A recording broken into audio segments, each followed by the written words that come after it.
সদঘোষার অবিচার অন্যায়ের বেবিচার নারী ধর্ষণ নারী হরণ মানুষ খুনে কাঁদছে বাংলার জমিন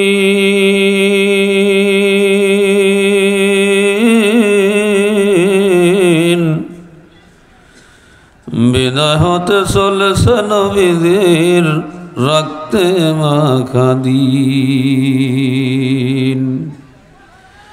সিডি আর টেলিভিশন ইন্টারনেট আর মোবাইল ফোন কেড়ে নিল মানুষের মন।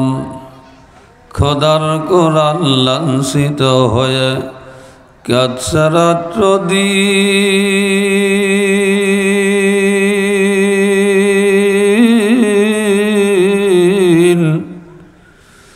বিদায় হতে চলেছে নবীদের রক্তে মাখা দিন। ঠিক না? তবে মানুষ তোমরা জেনে রেখো, একদিন তোমার সোনার দেহ থাকবে না রে হায়। মাটির দেহ মাটির সাথে মিশবে রে ধুলায়। কিসের টাকা কিসের বাড়ি কিসের জমিদারি,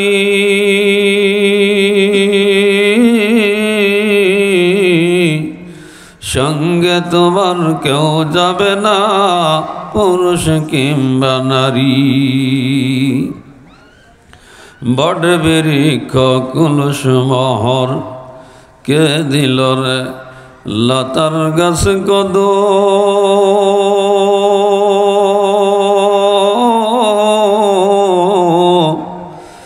মৌমাছিরা কার হুকুমে মৌসাকে দেয় মধু। শিমুল গাছকে দিল রে নরম নরম তুলা।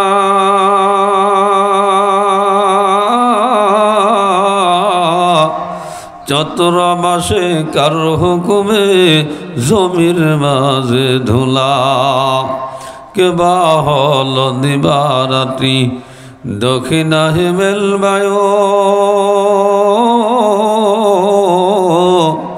কোথা থেকে পেলি রে তুই জীবন মাঝে আয়ু। কেবা দিল তোর মুখে হাসি অথই মধুর কথা।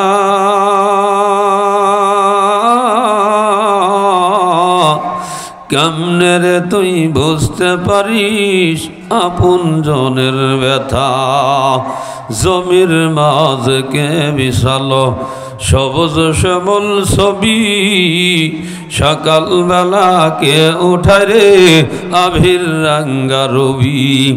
পাখির কণ্ঠকে দিল রে মিষ্টি মধুর গান। চিন্তা করে দেখো মানুষ সবই হলো আল্লাহ তাআলার দান। লা ইলাহা ইল্লাল্লাহ, জোরে লা ইলাহা ইল্লাল্লাহ।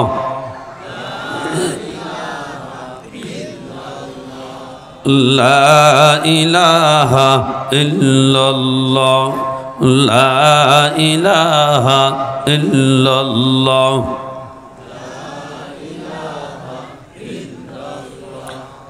দিন থাকিতে বন্ধবেলা কাজে লাগবে সন্ধ্যাবেলা।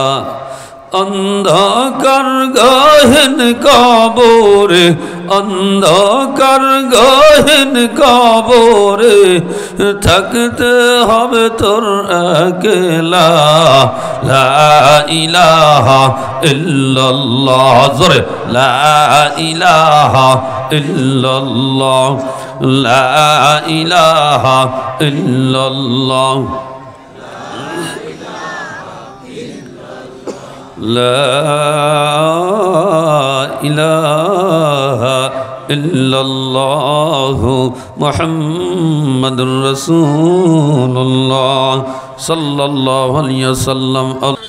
আল্লাহ পাক রব্বুল আলামিন আমাকে আপনাকে দুনিয়ার মধ্যে শ্রেষ্ঠ মাখলুকাত হিসাবে সৃষ্টি করেছেন, সৃষ্টির শ্রেষ্ঠ জাতি। সমস্ত মাখলুকাতের মধ্যে দামি মাখলুকাত আল্লাহ তাআলা আমাকে আপনাকে বানাইছেন। আর সবচাইতে দামি সম্পদ, ইমানের মতো সম্পদ আল্লাহ তাআলা আমাকে আপনাকে দান করেছেন। এই ইমানের কারণেই মানুষকে আল্লাহ দুনিয়ায় দামি বানান, আখিরাতের ময়দানে জান্নাতের মানুষ বানায় দেন।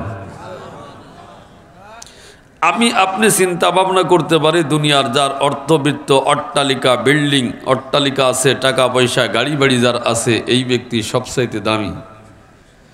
আল্লাহর নিকটে ওই ব্যক্তি সবচাইতে দামি যার অন্তরের মধ্যে ইমানের পাওয়ার যত বেশি, যার অন্তরের মধ্যে আল্লাহর ভয় বেশি, যার অন্তরের মধ্যে তাকওয়া যত বেশি, আল্লাহর দরবারে ওই ব্যক্তির দাম তত বেশি। এই ইমানের মতো সম্পদ দিয়া আল্লাহ তাআলা আমাকে আপনাকে এই জান্নাতের বাগানে আসার বসার তৌফিক দান করেছেন। এই প্রত্যেকটা দামি মানুষ, রাজা হোক, বাদশাহ হোক, ধনী হোক, গরিব হোক, মুফতি হোক, মুহাদ্দিস হোক, বক্তা হোক, শ্রোতা হোক, প্রত্যেকটা মানুষের 5টা জগৎ অতিক্রম করতে হবে। কয়টা? 5টা। প্রত্যেকটা মানুষের 5টা জগৎ অতিক্রম করতে হবে। 1 নাম্বার জগতের নাম আলমে আরওয়াহ, রূহের জগৎ। 2 নাম্বার আলমে আরহাম, মায়ের পেটে আমি আপনি যে কয়দিন ছিলাম, এটা একটা জগৎ। 3 নাম্বার আলমে দুনিয়া, যেই জগতে আমি আপনি এখন আছি। 4 নাম্বার আলমে বারজাক।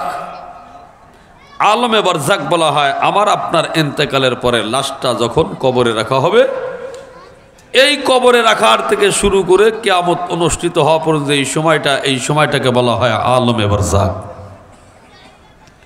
5 নাম্বার আলমে আখিরাত। 5 নাম্বার আলমে আখিরাত, আখিরাতের জগৎ।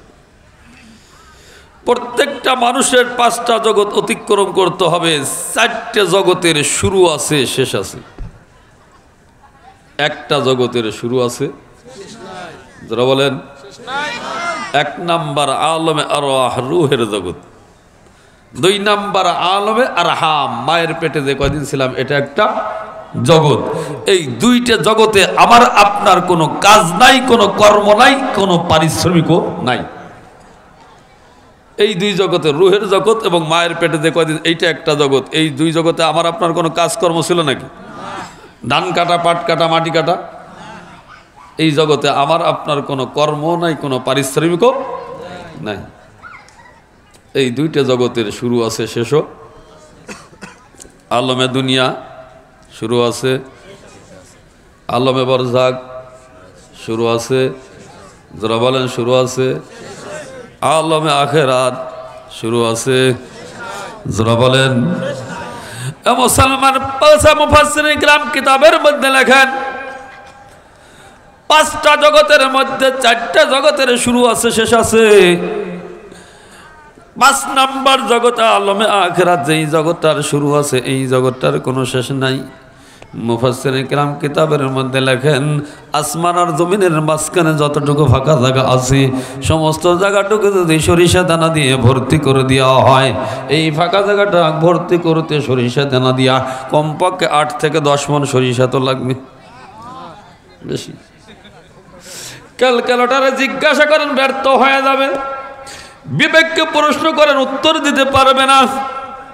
মুফাসসিরিন কিরাম লেখেন আসমান আর জমিনের মাঝখানে যতটুকু ফাঁকা জায়গা আছে, এই ফাঁকা জায়গাটুকু যদি সরিষা দানা দিয়ে ভর্তি করে দেওয়া হয়, 1000 বৎসর পরে পাখি যদি একটা দানা খেয়ে যায়, আবার 1000 বৎসর পরে যদি একটা দানা খেয়ে যায়, আবার 1000 বৎসর পরে যদি একটা দানা খেয়ে যায়, এই একটা দানা খেতে খেতে 1000 বৎসর পর পর একটা দানা খেয়ে যাবে।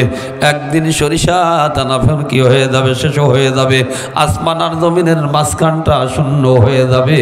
কিন্তু ওই আখিরাতের জিন্দেগি শুরু হবে, ওই জিন্দেগির আর কোনো দিন শেষ হবে না। মুসলমান ভালো করে বুঝতে হবে, আমি আপনি দুনিয়া অতি সহজে বুঝি, দুনিয়া আমার আপনার বোঝা অত্যন্ত সহজ। দুনিয়াটা আমি আপনি বুঝলে আখিরাতটা বোঝা অনেক সহজ হয়ে যাবে। ছোট্ট একটা উদাহরণ দিলে বুঝবেন।